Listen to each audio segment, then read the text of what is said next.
Hello दोस्तों, welcome to arts वाला। स्वागत है आप सभी का आज के इस नए वीडियो में। आज हम लोग देखने वाले हैं बिहार बोर्ड के द्वारा जो मॉडल सेट जारी किया गया है 2024 के एनुअल एग्जामिनेशन के लिए, तो उसी के आज हम लोग पॉलिटिकल साइंस के ऑब्जेक्टिव का कंप्लीट सॉल्यूशन देखने वाले हैं, वो भी फुल एक्सप्लेनेशन के साथ।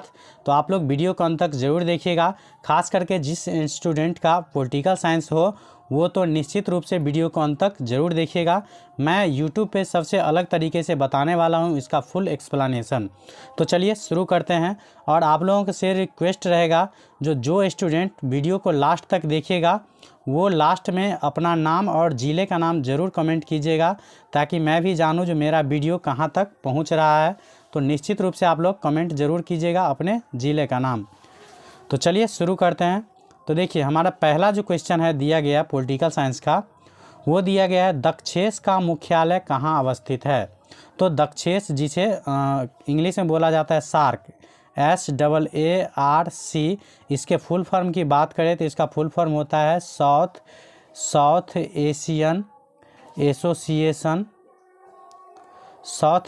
Association for regional corporation. याद रखिएगा, अगर कभी सार्क का फुल फॉर्म पूछ दे तो south Asian association for regional corporation. तो सार्क को ही हिंदी में बोला जाता है दक्षेस। तो इसका मुख्यालय जो है वो नेपाल की राजधानी काठमांडू में है। तो ऑप्शन नंबर बी इसका करेक्ट आंसर हो जाएगा, याद रखिएगा। उसके बाद नेक्स्ट हमारा दूसरा क्वेश्चन है, जो भारत पाकिस्तान युद्ध कब हुआ था। तो भारत पाकिस्तान युद्ध कब हुआ था, तो ये जो हुआ था भारत पाकिस्तान युद्ध वो हुआ था 1971 ईस्वी में। तो ऑप्शन नंबर डी इसका करेक्ट आंसर हो जाएगा। वैसे भारत और पाकिस्तान के बीच जो है 3 युद्ध हुआ था मेनली। पहला हुआ था 1965 ईस्वी में, जिसके बाद 1966 में ताशकंद समझौता हुआ था। दूसरा हुआ था 1971 में, जिसके बाद 1972 में जो है शिमला समझौता हुआ था। उसके बाद एक हुआ था 1999 ईस्वी में, जो काफ़ी भयंकर युद्ध था। इसे कारगिल युद्ध के नाम से जाना जाता है। तो याद रखिएगा, इस तीनों में से मात्र एक ही ऑप्शन था 1971, इसीलिए हमारा आंसर ऑप्शन नंबर डी हो गया। कभी भी आपको इस दोनों ऑप्शन में से भी मिल सकता है, इसीलिए आप लोग तीनों को ज़रूर याद रखिएगा। उसके बाद नेक्स्ट हमारा तीसरा क्वेश्चन है, जो संयुक्त राष्ट्र संघ के महासचिव कौन है।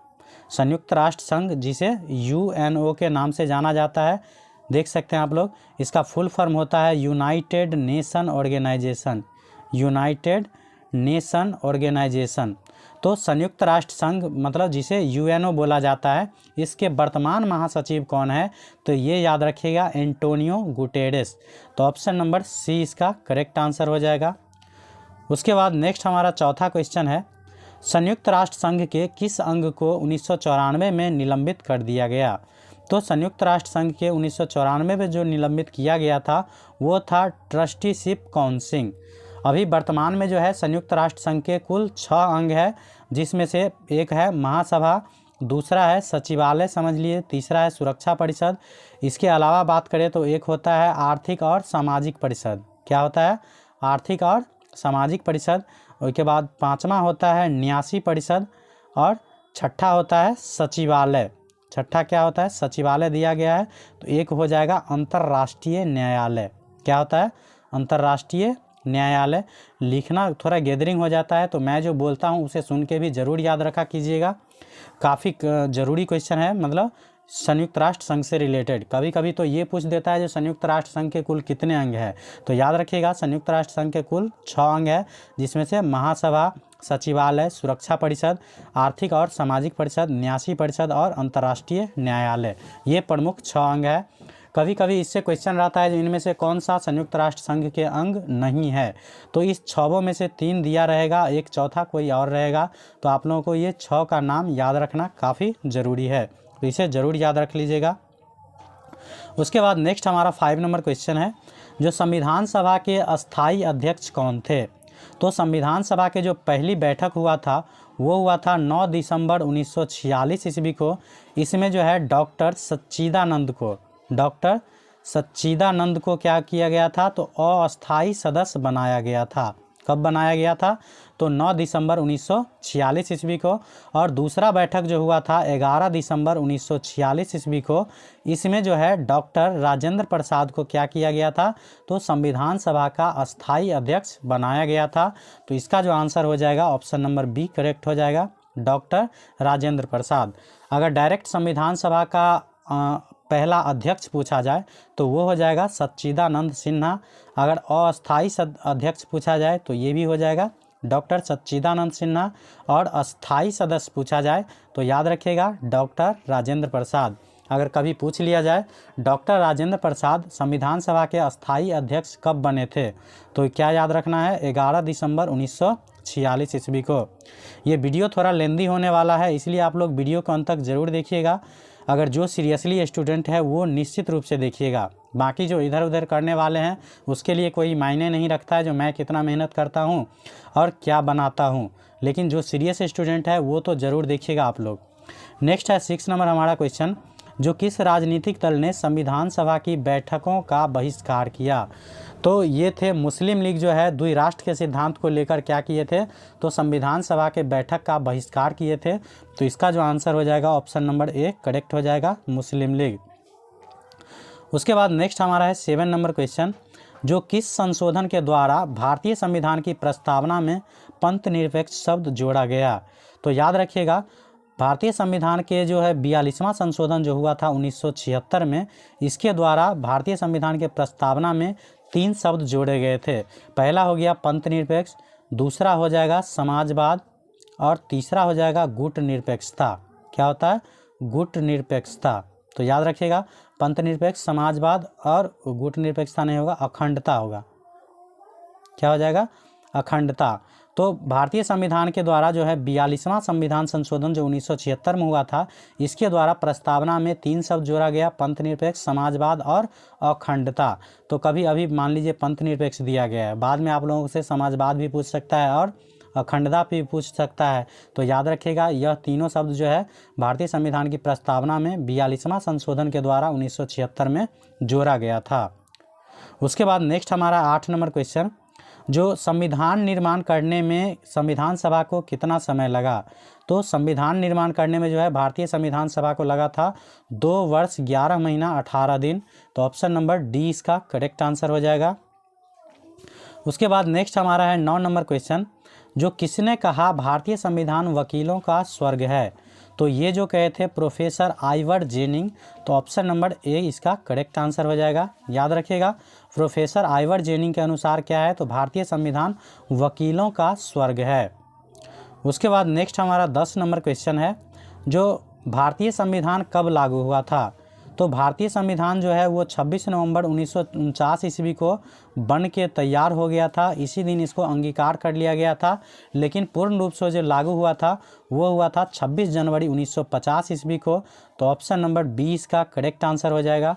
भारतीय संविधान का लागू होना मतलब भारत इस दिन क्या हुआ था? तो गणतंत्र हुआ था। इसीलिए हम लोग प्रत्येक 26 जनवरी को क्या मनाते हैं? तो गणतंत्रता दिवस के रूप में मनाते हैं।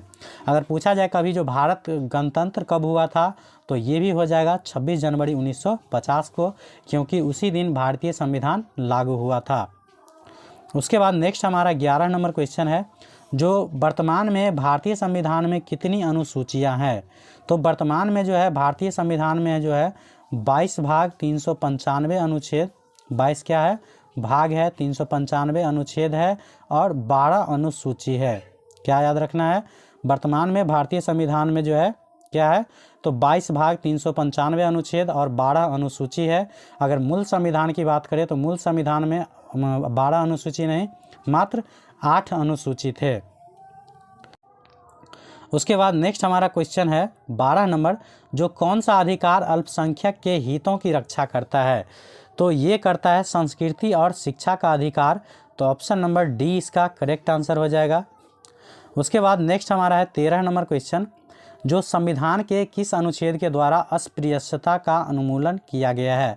अस्पृश्यता का मतलब क्या होता है? तो छुआछूत, जिसे बोला जाता है अनटचबिलिटी। तो ये हो जाएगा अनुच्छेद 17 के तहत जो है भारतीय संविधान में अस्पृश्यता का उन्मूलन किया गया है। तो ऑप्शन नंबर सी इसका करेक्ट आंसर हो जाएगा। एक और है 14 अनुच्छेद जो काफ़ी इंपॉर्टेंट है, ये है विधि के समक्ष समानता, मतलब कानून के सामने सब क्या है, समान है। यह भारतीय संविधान के अनुच्छेद 14 के तहत है। तो इसे भी आप लोग ज़रूर याद रखिएगा, क्योंकि नेक्स्ट टाइम इसे भी पूछा जा सकता है। उसके बाद नेक्स्ट हमारा 14 नंबर क्वेश्चन है, जो संविधान के किस संशोधन के द्वारा संपत्ति के अधिकार को मौलिक अधिकार से हटा दिया गया है। तो याद रखिएगा, पहले जो है मूल संविधान में, मतलब मूल संविधान बोल रहे हैं, मूल अधिकार के रूप में संपत्ति का भी अधिकार था, जिसे 44वां संविधान संशोधन 1978 के द्वारा क्या किया गया, तो इसे मूल अधिकार से, मतलब मौलिक अधिकार से हटा करके कानूनी अधिकार बना दिया गया। तो 44वां संविधान संशोधन याद रखिएगा। उसके बाद नेक्स्ट हमारा 15 नंबर क्वेश्चन, जो मौलिक अधिकारों को लागू करने के लिए रीट कौन जारी करेगा। तो मौलिक अधिकार को क्या करने के लिए, लागू करने के लिए रीट जो जारी करेगा वो करेगा सर्वोच्च न्यायालय। तो ऑप्शन नंबर ए इसका करेक्ट आंसर हो जाएगा।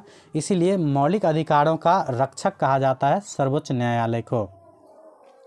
उसके बाद नेक्स्ट हमारा है 16 नंबर क्वेश्चन, जो भारतीय निर्वाचन आयोग में कितने सदस्य हैं। तो भारतीय निर्वाचन आयोग में जो है कुल 3 सदस्य हैं। तो ऑप्शन नंबर बी इसका करेक्ट आंसर हो जाएगा। उसके बाद नेक्स्ट हमारा 17 नंबर क्वेश्चन है, जो निम्नलिखित में से किस निकाय को भारतीय संविधान का संरक्षक या प्रहरी माना जाता है। तो अभी जस्ट मैंने बताया है, जो सर्वोच्च न्यायालय को भारतीय संविधान का क्या माना जाता है, संरक्षक या प्रहरी माना जाता है।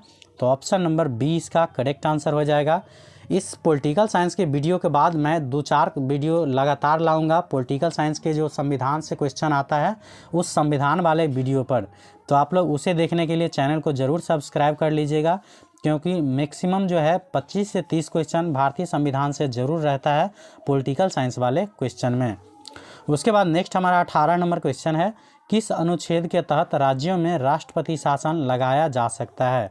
तो राष्ट्रपति शासन जो लगाया जाता है वो अनुच्छेद 356 के तहत। तो ऑप्शन नंबर बी इसका करेक्ट आंसर हो जाएगा। और बात कर ले जानकारी की, तो याद रखिएगा 352 के अंतर्गत जो है राष्ट्रीय आपातकाल लगाया जाता है। किस अनुच्छेद के तहत, तो अनुच्छेद 352 के तहत। और 360 के तहत जो लगाया जाता है वो लगाया जाता है वित्तीय आपातकाल। क्या याद रखिएगा, वित्तीय आपातकाल। तो मान लीजिए अभी राष्ट्रपति शासन पूछा है, नेक्स्ट क्वेश्चन में कहीं हो सकता है राष्ट्रीय आपातकाल पूछ दे या वित्तीय आपातकाल पूछ दे, तो इसे भी आप लोग जरूर याद रखिएगा। जो अनुच्छेद 356 के तहत राष्ट्रपति शासन लगाया जाता है राज्यों में, और अनुच्छेद 352 के तहत राष्ट्रीय आपातकाल लगाया जाता है, और अनुच्छेद 360 के तहत वित्तीय आपातकाल लगाया जाता है, जो भारत में अभी तक एक भी बार नहीं लगा है। ये भी काफ़ी इंपॉर्टेंट है, ज़रूर याद रखिएगा। उसके बाद नेक्स्ट हमारा 19 नंबर क्वेश्चन है, जो मंत्रिपरिषद सामूहिक रूप से किसके प्रति उत्तरदायी होता है। तो मंत्रिपरिषद जो है सामूहिक रूप से वो होता है राष्ट्रपति के प्रति उत्तरदायी। तो ऑप्शन नंबर ए इसका करेक्ट आंसर हो जाएगा। उसके बाद नेक्स्ट हमारा 20 नंबर क्वेश्चन है, चुनाव आयोग का वर्णन भारतीय संविधान के किस अनुच्छेद में है। तो चुनाव आयोग का वर्णन जो है भारतीय संविधान के अनुच्छेद 324 में है। तो ऑप्शन नंबर बी इसका करेक्ट आंसर हो जाएगा। उसके बाद नेक्स्ट हमारा है 21 का, जो किस राज्य के विधानमंडल में विधान परिषद नहीं है। तो ये हो जाएगा हमारा बिहार में है, कर्नाटक में है, उत्तर प्रदेश में भी है, राजस्थान में नहीं है। तो यहाँ वही पूछ रहा है जो किस राज्य में विधानमंडल में विधान परिषद नहीं है। तो याद रखिएगा राजस्थान, ऑप्शन नंबर डी इसमें नहीं है। और याद रखिएगा जो वर्तमान में जो है 6 राज्य के विधानमंडल में विधान परिषद है, जिसका ट्रिक मैं बता रहा हूँ। जिसका ट्रिक है जो ऊपर आम बिकते हैं, ऊपर आम क्या है, बिकते हैं। तो इससे आप लोगों को 6 राज्य का नाम याद रह जाएगा। ऊ से हो जाएगा उत्तर, पर से हो जाएगा प्रदेश। तो पहला हो जाएगा उत्तर प्रदेश, आ से हो जाएगा आंध्र प्रदेश, म से हो जाएगा महाराष्ट्र, बी से हो जाएगा बिहार, क से हो जाएगा कर्नाटक, और ते से हो जाएगा तेलंगाना। तो याद रखिएगा आंध्र प्रदेश, तेलंगाना, उसके बाद उत्तर प्रदेश, बिहार और कर्नाटक। अगर आप लोगों को यह ट्रिक अच्छा लगा हो तो एक लाइक ज़रूर कर दीजिएगा, और कमेंट में ज़रूर बताइएगा जो आप लोगों को यह वीडियो कैसा लग रहा है। नेक्स्ट हमारा 22 नंबर क्वेश्चन है, जो संसद की संयुक्त बैठक की अध्यक्षता कौन करता है।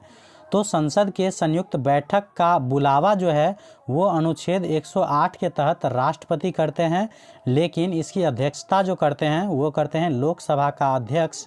तो यहाँ पूछ रहा है वही अध्यक्षता कौन करता है, तो ये करता है लोकसभा का अध्यक्ष। ऑप्शन नंबर डी इसका करेक्ट आंसर हो जाएगा। अगर पूछा जाए संयुक्त अधिवेशन बुलाता कौन है, तो राष्ट्रपति बुलाता है। किस अनुच्छेद के तहत, तो अनुच्छेद 108 के तहत, लेकिन इसकी अध्यक्षता कौन करता है, तो लोकसभा का अध्यक्ष करता है। उसके बाद नेक्स्ट हमारा 23 नंबर क्वेश्चन है, जो राज्यसभा के सदस्यों का कार्यकाल क्या होता है। तो अगर राज्यसभा का कार्यकाल पूछा जाए तो याद रखिएगा राज्यसभा एक अस्थाई सदन है, इसीलिए इसका कार्यकाल लिमिट नहीं होता है, ये अस्थाई होता है। और राज्यसभा के सदस्यों का कार्यकाल पूछा जाए तो याद रखिएगा राज्यसभा के सदस्य का कार्यकाल होता है 6 वर्ष का। तो ऑप्शन नंबर 20 का करेक्ट आंसर हो जाएगा। लोकसभा का याद रखिएगा 5 वर्ष का और राज्यसभा के 6 वर्ष का। उसके बाद नेक्स्ट हमारा क्वेश्चन है, जो लोकसभा में संघ शासित प्रदेश में कितने सदस्य हो सकते हैं। तो लोकसभा में जो है टोटल कितना है, तो 550 सीट है, उसमें से 530 जो है लोकसभा में कुल जो है कितना है 550 सीट है। 52 था पहले, दो जो एंग्लो इंडियन होता था उसको हटा दिया गया है। तो वर्तमान में जो लोकसभा में कुल अधिकतम सीटों की संख्या 550 है, जिसमें से 530 रहता है राज्य से और 20 रहता है कहाँ से, तो संघ शासित प्रदेश या केंद्र शासित प्रदेश से। तो ऑप्शन नंबर ए इसका करेक्ट आंसर हो जाएगा 20।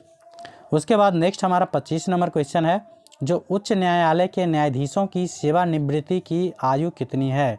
तो उच्च न्यायालय जिसे हाई कोर्ट बोला जाता है, तो हाई कोर्ट के जो है जज का मतलब सेवानिवृत्ति मतलब रिटायर्ड जो होते हैं किस वर्ष में, तो हाई कोर्ट का याद रखिएगा 62 वर्ष। तो ऑप्शन नंबर 20 का करेक्ट आंसर हो जाएगा। अगर सुप्रीम कोर्ट का पूछे या सर्वोच्च न्यायालय का, तो उसका सेवानिवृत्ति की आयु होती है 65 वर्ष। तो क्या याद रखना है, जो उच्च न्यायालय के न्यायाधीशों की सेवानिवृत्ति की आयु 62 वर्ष और सर्वोच्च न्यायालय की कितनी होती है 65 वर्ष। उसके बाद नेक्स्ट हमारा है 26 का, जो भारत में उच्च न्यायालयों की संख्या कितनी है। तो भारत में जो है उच्च न्यायालय की संख्या कितनी है, तो ये हो जाएगा 25। तो ऑप्शन नंबर ए इसका करेक्ट आंसर हो जाएगा। उसके बाद नेक्स्ट हमारा 7 नंबर क्वेश्चन है, जो संविधान की किस अनुसूची में केंद्र और राज्य के बीच शक्ति का बंटवारा है। तो याद रखना है 100 से 7 और 100 से होता है सूची। तो संविधान के 7वीं अनुसूची में जो है सूची का वर्णन किया गया है, जिसमें 3 सूची है। पहला है राज्य सूची, दूसरा है केंद्र सूची और तीसरा है समवर्ती सूची। क्या है, समवर्ती सूची। तो इसी में क्या है, केंद्र और राज्य के बीच शक्तियों का बंटवारा किया गया है। तो ऑप्शन नंबर 20 का करेक्ट आंसर हो जाएगा। उसके बाद नेक्स्ट हमारा 28 का है, जो पंचायती राज दिवस कब मनाया जाता है। तो पंचायती राज दिवस जो मनाया जाता है वो हो जाएगा 24 अप्रैल को। तो ऑप्शन नंबर सी इसका करेक्ट आंसर हो जाएगा, क्योंकि 24 अप्रैल को ही लागू हुआ था पंचायती राज दिवस, इसीलिए हम लोग 24 अप्रैल को पंचायती राज दिवस के रूप में मनाते हैं। उसके बाद नेक्स्ट हमारा है 29, जो 73वां एवं 74वां संविधान संशोधन कब हुआ था। तो 73वां और 74वां संविधान संशोधन जो हुआ था वो हुआ था 1993 ईस्वी में। तो ऑप्शन नंबर डी इसका करेक्ट आंसर हो जाएगा। उसके बाद नेक्स्ट हमारा है 30 नंबर क्वेश्चन, जो भारतीय संविधान के किस अनुच्छेद में संशोधन की प्रक्रिया का वर्णन है। तो यहाँ पूछ रहा है भारतीय संविधान के किस अनुच्छेद में संशोधन की प्रक्रिया का वर्णन है। तो ये ऑप्शन मेरे हिसाब से गलत दिया गया है, क्योंकि अनुच्छेद ये सब नहीं हो सकता, ये ईस्वी दे दिया गया है, तो उसको हो सकता है मिस्टेक हो गया हो। तो मैं बता देता हूँ, भारतीय संविधान के जो है अनुच्छेद 368 में क्या है, तो संशोधन की प्रक्रिया का वर्णन है। और पूछा जाए भारतीय संविधान में जो है संशोधन की प्रक्रिया किस देश से लिया गया है, तो याद रखिएगा दक्षिण अफ्रीका से। कहाँ से लिया गया है, दक्षिण अफ्रीका से लिया गया है संविधान संशोधन की प्रक्रिया, और यह 368 में वर्णित है। उसके बाद नेक्स्ट हमारा है 31 का, जो राज्यों के पुनर्गठन आयोग का अध्यक्ष कौन था। तो राज्यों के पुनर्गठन आयोग का अध्यक्ष जो था वो था न्यायमूर्ति फजल अली। तो ऑप्शन नंबर सी इसका करेक्ट आंसर हो जाएगा। उसके बाद नेक्स्ट हमारा है 32 का, जो भाषाई आधार पर सबसे पहले किस राज्य की रचना हुई। तो भाषाई आधार पर बढ़ने वाला जो पहला राज्य था वो था आंध्र प्रदेश। तो ऑप्शन नंबर डी इसका करेक्ट आंसर हो जाएगा। तो भाषाई आधार पर बढ़ने वाला पहला राज्य याद रखिएगा आंध्र प्रदेश, और इसका गठन हुआ था 1956 ईस्वी में। अगर पूछा जाए किस भाषा के आधार पर हुआ था तो ये हुआ था तेलुगु भाषा के आधार पर आंध्र प्रदेश राज्य का गठन। उसके बाद नेक्स्ट हमारा है 33 का, जो भारत के प्रथम उप प्रधानमंत्री कौन थे। तो भारत के प्रथम उप प्रधानमंत्री जो थे वो थे सरदार वल्लभ भाई पटेल। तो ऑप्शन नंबर ए इसका करेक्ट आंसर हो जाएगा। और आप लोगों को बताना है कमेंट बॉक्स में जो भारत के प्रथम प्रधानमंत्री कौन थे, ये आप लोगों को कमेंट करना है। उसके बाद नेक्स्ट हमारा है 34 का, जो ताशकंद समझौता कब हुआ था। तो ताशकंद समझौता जो कब हुआ था तो ये हुआ था 1966 ईस्वी में। तो ऑप्शन नंबर ए इसका करेक्ट आंसर हो जाएगा। याद रखना है जो 1965 ईस्वी में जो भारत और पाकिस्तान के बीच युद्ध हुआ था, इसी के फलस्वरूप 1966 में जो है भारत और पाकिस्तान के बीच ताशकंद समझौता हुआ था। तो कभी पूछ दे ताशकंद समझौता किन दो देशों के बीच हुआ था, तो भारत और पाकिस्तान के बीच। उसके बाद नेक्स्ट हमारा है 35 का, जो कांग्रेस के युवा तुर्कों में किसे जाना जाता है। तो कांग्रेस के युवा तुर्कों में जाना जाता है चंद्रशेखर को। तो ऑप्शन नंबर बी इसका करेक्ट आंसर हो जाएगा। उसके बाद नेक्स्ट हमारा 36 का, जो स्वतंत्र भारत में आम चुनाव पहली बार कब हुए। तो स्वतंत्र भारत में जो है पहली बार आम चुनाव हुआ था 1952 ईस्वी में। तो ऑप्शन नंबर सी इसका करेक्ट आंसर हो जाएगा। उसके बाद नेक्स्ट हमारा है 37 का, जो भारत के प्रथम कानून मंत्री कौन थे। कानून मंत्री का मतलब होता है लॉ मिनिस्टर। तो भारत के जो प्रथम कानून मंत्री थे कौन थे, तो पता होगा आप लोगों को भारत के कानून के निर्माता माना जाता है डॉक्टर बी.आर. अम्बेडकर, मतलब भीमराव अम्बेडकर। तो यही थे हमारे पहले कानून मंत्री। तो ऑप्शन नंबर बी इसका करेक्ट आंसर हो जाएगा। उसके बाद नेक्स्ट हमारा है 38 का, जो भारत में कौन सी दलीय व्यवस्था वर्तमान में मौजूद है। तो भारत में जो है वर्तमान में कौन सी दलीय व्यवस्था है, तो ये है बहुदलीय व्यवस्था। तो ऑप्शन नंबर सी इसका करेक्ट आंसर हो जाएगा। उसके बाद नेक्स्ट हमारा क्वेश्चन है 39 का, जो योजना आयोग को भंग कर कौन सा आयोग बनाया गया। तो योजना आयोग का जो भंग किया गया 2014 में, याद रखना है। और 1 जनवरी 2015 को योजना आयोग को, मतलब योजना आयोग के जगह पर क्या बनाया गया, तो ये बनाया नीति आयोग। तो ऑप्शन नंबर डी इसका करेक्ट आंसर हो जाएगा। और योजना आयोग के अध्यक्ष जो होते थे वो प्रधानमंत्री होते थे। तो इसीलिए नीति आयोग के भी पदेन अध्यक्ष कौन होते हैं, तो प्रधानमंत्री होते हैं। तो ये भी आप लोग कमेंट बॉक्स में बताइएगा जो नीति आयोग के वर्तमान में अध्यक्ष कौन है। उसके बाद नेक्स्ट हमारा 40 नंबर क्वेश्चन है, जो राष्ट्रीय विकास परिषद का अध्यक्ष कौन होता है। तो राष्ट्रीय विकास परिषद का अध्यक्ष जो होता है वो होता है प्रधानमंत्री। तो ऑप्शन नंबर सी इसका करेक्ट आंसर हो जाएगा। उसके बाद नेक्स्ट हमारा है 41 का, जो निम्नलिखित में से किस युद्ध के परिणाम स्वरूप एक नए देश का जन्म हुआ था। तो याद रखना है आप लोगों को, जो भारत पाकिस्तान युद्ध जो हुआ था 1971 ईस्वी में, इसके बाद क्या हुआ था, जो पाकिस्तान का पूर्वी हिस्सा जो है वो अलग होकर बांग्लादेश के नाम से प्रसिद्ध हो गया। तो याद रखिएगा। और इस बांग्लादेश का निर्माण बोल रहे हैं, मतलब मान्यता देने वाला जो है पहला देश भारत था। तो याद रखना है, पूछ रहा है यहीं जो किस युद्ध के परिणाम स्वरूप एक नए देश का जन्म हुआ था। तो याद रखना है भारत पाक युद्ध जो हुआ था 1971 ईस्वी में, इसी के फलस्वरूप पाकिस्तान का पूर्वी हिस्सा कटकर बांग्लादेश के नाम से जाना जाता है। तो ऑप्शन नंबर बी इसका करेक्ट आंसर हो जाएगा। मैं जो अगर 100 क्वेश्चन का सॉल्यूशन करवाने लगूंगा तो इसमें काफ़ी लॉन्ग वीडियो हो जाएगा, इसलिए मैं प्रयास करता हूं जी इसको 50 क्वेश्चन तक ही रहा जाए पार्ट 1 में, और इसका पार्ट 2 भी नेक्स्ट आ जाएगा इसके बाद। नेक्स्ट उसके बाद 42 का है, जो पंचशील समझौता किन दो देशों के बीच हुआ था। तो पंचशील समझौता जो हुआ था वो हुआ था भारत और चीन के बीच। तो ऑप्शन नंबर ए इसका करेक्ट आंसर हो जाएगा। उसके बाद नेक्स्ट हमारा है 43 का, जो सन 1972 में भारत और पाकिस्तान के बीच किस समझौते पर हस्ताक्षर हुए। तो 1971 में जो युद्ध हुआ था भारत और पाकिस्तान के बीच, इसी के समझौता के लिए जो है 1972 ईस्वी में शिमला समझौता हुआ था। तो ऑप्शन नंबर बी इसका करेक्ट आंसर हो जाएगा। कभी पूछ लिया जाए जो शिमला समझौता किन दो देशों के बीच हुआ था, इसीलिए मैं बता दे रहा हूँ क्लियर, जो भारत और पाकिस्तान के बीच। तो इसे भी आप लोग ज़रूर याद रख लीजिएगा। ऐसा नहीं जो मैं सिर्फ ए बी सी करके निकल जाता हूँ, ऐसी बात नहीं है। मैं फुल एक्सप्लेनेशन कर देता हूँ ताकि जो क्वेश्चन हो उसका आप लोगों का कंप्लीट जानकारी हो जाए। उसके बाद नेक्स्ट हमारा है जो अविश्वास प्रस्ताव पारित होने के कारण किस प्रधानमंत्री ने त्यागपत्र दे दिया था, तो ये दिए थे चौधरी चरण सिंह। तो ऑप्शन नंबर डी इसका करेक्ट आंसर हो जाएगा। अविश्वास प्रस्ताव क्या होता है, तो जो सरकार में नहीं रहता है, मतलब सत्ता में नहीं रहता है, तो सत्ता के विपक्षी दल सब क्या करते हैं, तो अविश्वास प्रस्ताव पारित करते हैं। अगर वो पारित हो जाता है तो जो व्यक्ति मतलब सत्ता में रहता है उसे त्यागपत्र देना पड़ता है। बाकी जो विशेष जानकारी है वो संविधान वाला वीडियो जो मैं लाऊंगा इसके बाद, उसमें काफ़ी अच्छे तरीके से आप लोगों को एक्सप्लेन कर दूंगा। जो भी पॉलिटिकल नहीं समझते हैं वो भी काफ़ी अच्छे से समझने लगेंगे। सिर्फ चैनल को सब्सक्राइब कर लीजिए और रेगुलर वीडियो को देखा कीजिए।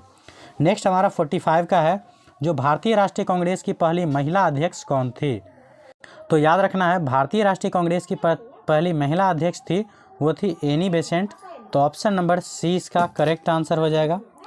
अगर भारतीय राष्ट्रीय कांग्रेस की पहली भारतीय महिला अध्यक्ष पूछा जाए तो ये हो जाएगा सरोजिनी नायडू, लेकिन अगर पहली अध्यक्ष पूछा जाए डायरेक्ट प्रथम महिला तो ये हो जाएगा एनी बेसेंट।